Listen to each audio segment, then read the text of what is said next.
Hello, cuties! Ngayong araw ay niyaya kami ni Daddy na manood ng Vaiana. But first, outfit check and family photo. Hindi na-realize ni Kuya na natakluban na niya si Mami. Sa totoo lang, sa Danak sana kami manonood at may ticket na kami. Pero wala palang train ngayon. Kaya kinansel na lang namin yung ticket at sa Leiden na lang kami nanood. Dahil may 2 hours pa ay kumain muna kami. Sa McDo. Hindi ko abot, kaya si Kuya magpipindot. Tapos may play area pa mga cuties. Uy, bago to, cheese empanadas. Mukhang nagustuhan naman ni Kuya.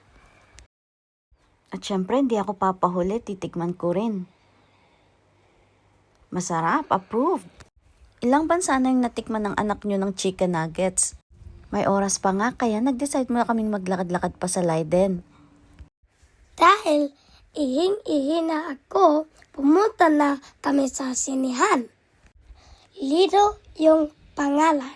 Si Mami nasa loob na. Ang bigat ng pinto.